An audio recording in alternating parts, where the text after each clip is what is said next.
सत्यनारायण भगवान की व्रत कथा का दूसरा अध्याय। सूत जी बोले, हे ऋषियों, जिसने पहले समय में इस व्रत को किया था उसका इतिहास कहता हूँ, ध्यान से सुनो। सुंदर काशीपुरी नगरी में एक अत्यंत निर्धन ब्राह्मण रहता था। भूख प्यास से परेशान वह धरती पर घूमता रहता था।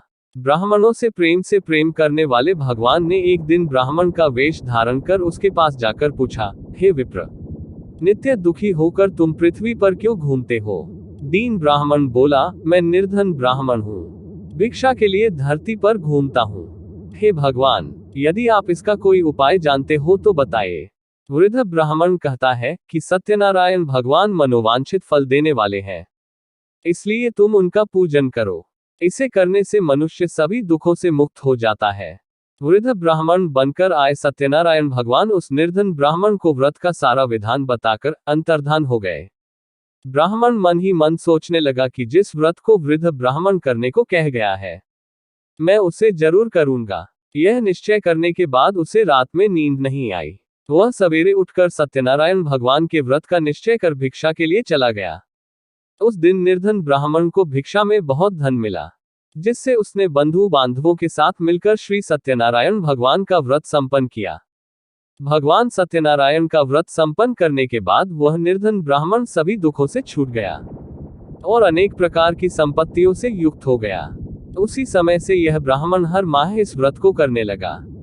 इस तरह से सत्यनारायण भगवान के व्रत को जो मनुष्य करेगा वह सभी प्रकार के पापों से छूटकर मोक्ष को प्राप्त होगा। जो मनुष्य इस व्रत को करेगा वह भी सभी दुखों से मुक्त हो जाएगा।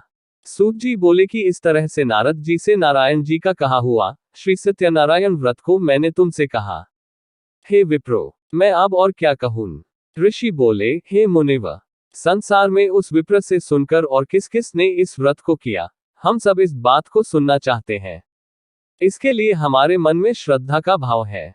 सूत जी बोले, हे मुनियों, जिस जिस ने इस व्रत को किया है वे सब सुनो। एक समय वही विप्र धन व ऐश्वर्य के अनुसार अपने बंधु बांधवों के साथ इस व्रत को करने को तैयार हुआ। उसी समय एक लकड़ी बेचने वाला बूढ़ा आदमी आया और लकड़ियां बाहर रखकर अंदर ब्राह्मण के घर में गया। प्यास से दुखी वह लकड़हारा उनको व्रत करते देख विप्र को नमस्कार कर पूछने लगा कि आप यह क्या कर रहे हैं? तो उन्होंने बताया कि व्रत कर रहा हूं तथा इसे करने से क्या फल मिलेगा, कृपया मुझे भी बताएं। ब्राह्मण ने कहा कि सब मनोकामनाओं को पूरा करने वाला यह सत्यनारायण भगवान का व्रत है। इनकी कृपा से ही मेरे घर में धन धान्य आदि की वृद्धि हुई है। विप्र से सत्यनारायण व्रत या के बारे में जानकर लकड़हारा बहुत प्रसन्न हुआ। चरणामृत लेकर वह प्रसाद खाने के बाद वह अपने घर गया। लकड़हारे ने अपने मन में संकल्प किया कि आज लकड़ी बेचने से जो धन मिलेगा उसी से श्री सत्यनारायण भगवान का उत्तम व्रत करूंगा। मन में इस विचार को ले बूढ़ा आदमी सिर पर लकड़ियां रख उस नगर में बेचने गया जहां धनी लोग ज्यादा रहते थे। उस नगर में उसे अपनी लकड़ियों का दाम पहले से 4 गुना अधिक मिलता है। बूढ़ा प्रसन्नता के साथ दाम लेकर केले, शक्कर, घी, दूध, दही और गेहूं का आटा ले और सत्यनारायण भगवान के व्रत की अन्य सामग्रियां लेकर अपने घर गया। वहां उसने अपने बंधु बांधवों को बुलाकर विधि विधान से सत्यनारायण भगवान का पूजन और व्रत किया।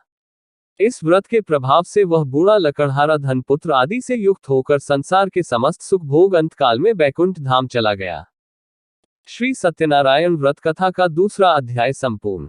बोलिए श्री सत्यनारायण भगवान की जय। ओम नमो भगवते वासुदेवाय। ओम नमो भगवते वासुदेवाय। ओम नमो भगवते वासुदेवाय। ओम नमो भगवते वासुदेवाय। ओम नमो भगवते वासुदेवाय। वासुदेवाय वासुदेवाय। ओम नमो भगवते वासुदेवाय। ओम नमो भगवते